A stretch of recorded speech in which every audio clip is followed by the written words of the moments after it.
Hey, everyone, it's your girl, Stubbs, and we're getting ready to get into this fabulous interview talking openly and honestly about abortions, sex, and empowering our teens to do better when it comes to sexual protection here in America and beyond.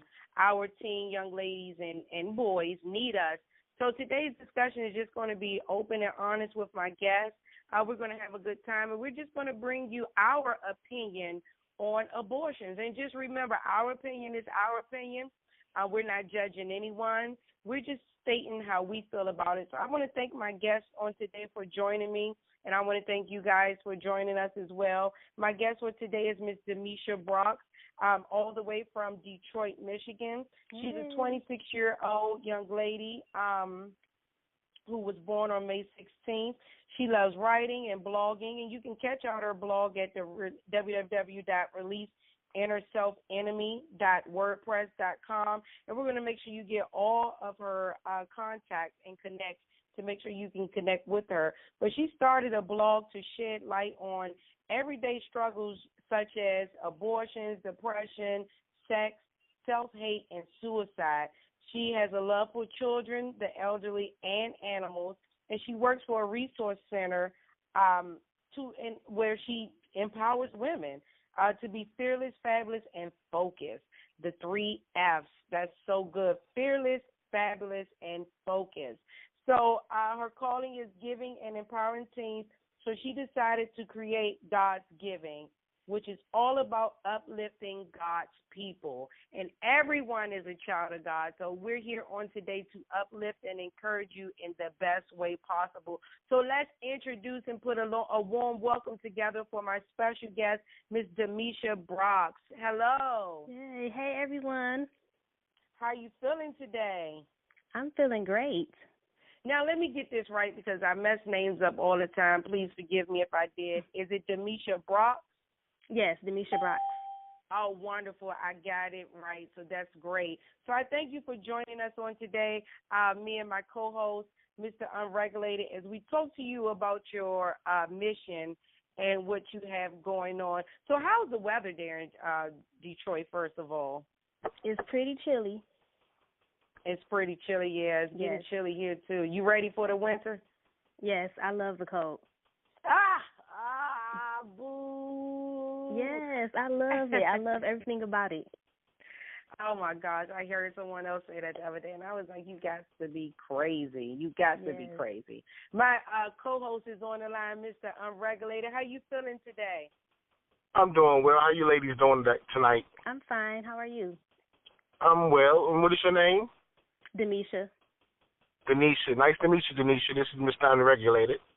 Nice to meet you as thank well. you for joining us. He just chimed in. So we're going to keep the show going on because we have you guys joining us on today. So we just want to keep moving along. We're talking about abortions. Personally, I'm going to be honest and admit that I have had one. It's not a good thing to do. It's not a good feeling beforehand and afterhand once you get it done. You know, I know that you said something about depression and self-hate. You know, you definitely bring on some of those feelings and thoughts before and during and after the abortion process. So, Miss Demisha, what made you want to get into the ministry of speaking against abortions? Because I had an abortion, and all the things that I went through, it was just sad, and I didn't have, that much support. And I just had so much regret, and so many things happening after. So let's get into that. Because so many people are like, well, I got to get it done, or I have to get it done. What were some of the deciding factors that made you say you had to go and get your abortion? Well, I was young, very young, still in school. A lot of people was talking about me, and I just started to get depressed. I'm like, what am I going to do? I didn't have a job at that time. It was just a lot going on. And the guy that got me pregnant, he didn't believe me. So there was no support on his end. But my mom, she was very supportive. Right. So when you told this young man that you were pregnant, his response was, you're lying, or it's not his? Yeah, he's too young first. And then he said he didn't believe me anyways. Mr. Unregulated, have you ever had that happen to you in your younger years where you were told that you, by a young lady, that she was getting ready that she was pregnant by you and you didn't believe it or wasn't ready for it? You know what?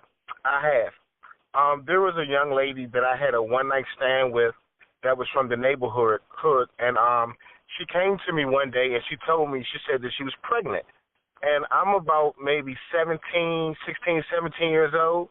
I'm scared I'm scared. I don't know how I'm gonna tell my mother that the young lady was not someone that I really was attracted to. It was just something that just happened. So I kind of avoided. I never said it wasn't mine. I avoided her and ducked her until I didn't see her again. And to this day, the past, I would say the past 20 years, I always think, did she have the child? What is the child doing? Was she really pregnant?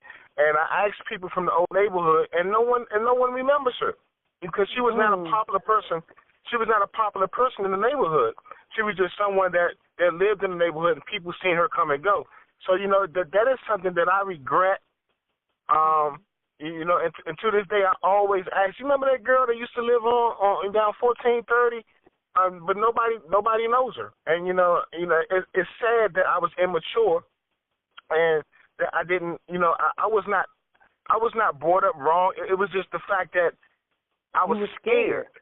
You didn't know what to do, and I think that's what happens with a lot of children, that they're scared. And I'm so glad that we have your opinion because we always talk about the female and how she felt and what she was going through, but we also need to hear that the male is scared as well. Demisha, was it hard for you to tell your mom that you was pregnant, and how did you go about doing that? Actually, I didn't even tell my mom. I told her, I think I was a couple months after. It was 2 months went by because I was so afraid. I told my auntie, and I told her not to tell anyone. So I kept it a secret for a very long time. I actually was trying to abort the baby on my own by doing those stuff like sliding down the stairs, just crazy stuff. Again, I was young, not knowing better. Yeah, I've heard of that. People try to put a hanger or they drink certain things and do things. But when that didn't happen, you had to go. So when you decided to go ahead and get the abortion, did you go and do it alone? I went with my mother and my cousin. They was very supportive. Okay, and what was that day like? Could you explain that day once you went into and coming out?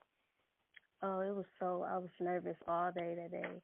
As soon as I got out the car, I threw up, and I was just sitting there, They had little pictures around at the abortion clinic of babies and stuff, And I was just thinking, should I do this or not? I'm here, what to do? I'm still thinking. So I finally went and made a decision. And afterwards, I was in so much pain. Did you feel bad emotionally? Yes. Did you let the guy know also? I asked him that day to come with me for support, and he said no. So I just left it alone.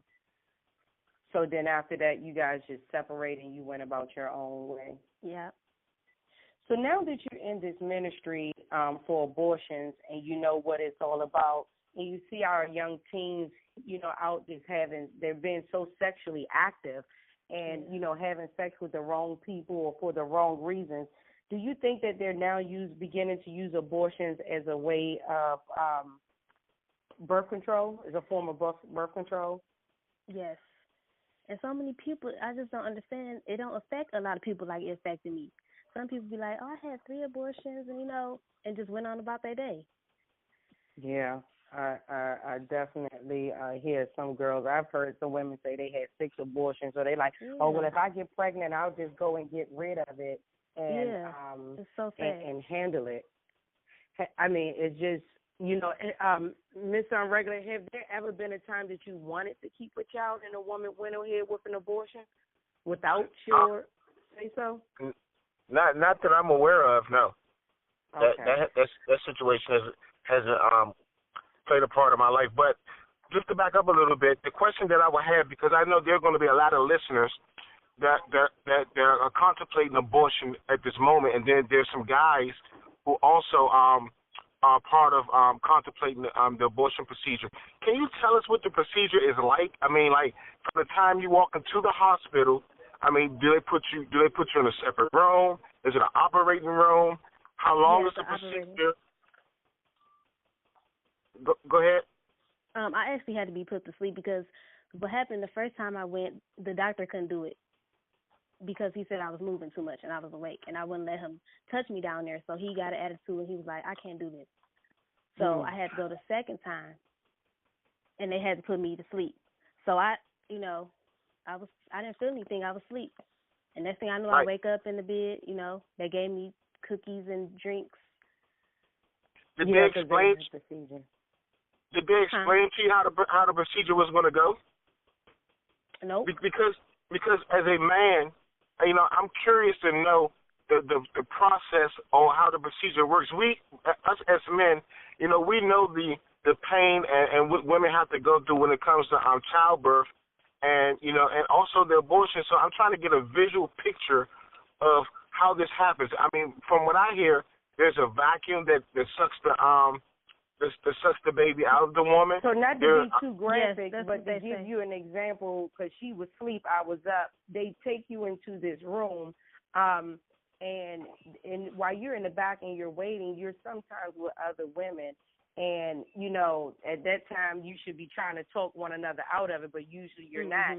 And when you go back into that room, they actually give you a sonogram beforehand, and you get to keep it of that child, what size it was, what it looked like in your stomach, and then they open up your legs and give you a needle, and they start sucking. And it's almost as if you take a vacuum cleaner, the suction part, and you put it onto your skin, and it starts to suck at your skin. That's what happens. It starts to suck away at you. And then, like she said, you just get up, and they put you in another room, and you start drinking juice and eating orange juice. Now, this problem that I find is that there's not really any counseling. Did they offer you any counseling, Demisha? No, they didn't. Nope. No counseling. So when you come home and this guy isn't there, or a lot of young ladies don't have support, or like you would say, you were trying to hide it.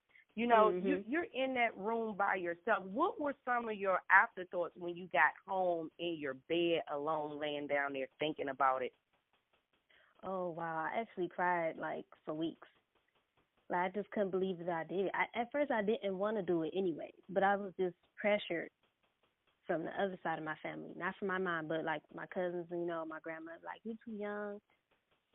So I just laid in bed, holding my stomach, crying, just feeling real sad, real guilty. So basically, public perception helped you with your decision. Yes. And that helps a lot of people, whether she was a teen or an adult. I was an adult just going into this light of doing radio, and I got it because I didn't want people, because I was in religion then, and I didn't want religious folks to talk about me. Let's just keep it real. So you're right, perception.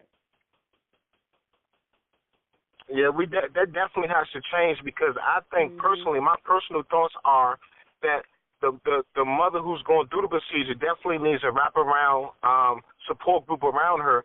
But we're talking about a life of a child that's God given. This child has a purpose. That's why the child is here. And we eliminate or terminate that purpose before the child even has an opportunity to enter the world. And public perception says that you're too young, you're in school, you haven't completed school, you don't have a job, this and that, and it helps us to make a decision about something that's bigger than what other people may think. I have a 9-year-old, and my 9-year-old is my heart. So with me being a parent and being there from day one, I can't imagine ever doing that. So tell me, what is the difference between a young lady who's already had a child and a young lady who hasn't had a child? So this was your first pregnancy, right? Yes. So you didn't experience the love of a child coming from your body and raising this child and being with your child every day. But what does a female who actually has a child, raised a child, and loves that child, well, how do they feel about not giving another child an opportunity at love or at life. I mean, that's something that I would really like to ask or get some insight on as to how they feel. That's a good question. That's a good question, but it's also your financial status, your mental stability, your relationship status. With the other partner, are they going to be around? That and a lot of women. Would you agree, Demisha, that a lot of young girls in their 20s and teens, that a lot of times they're, first of all, getting pregnant for the young man? Not saying you, but as you deal with other young girls. That happens a lot. Yeah, would they want to be, they want to keep the guy, per se. And I mean, you have grown women that do it, get pregnant because they want to keep the guy and they want to, hold along. Now, did you have any children since then? Nope. And it's and after the abortion, it's sad because sometimes I think about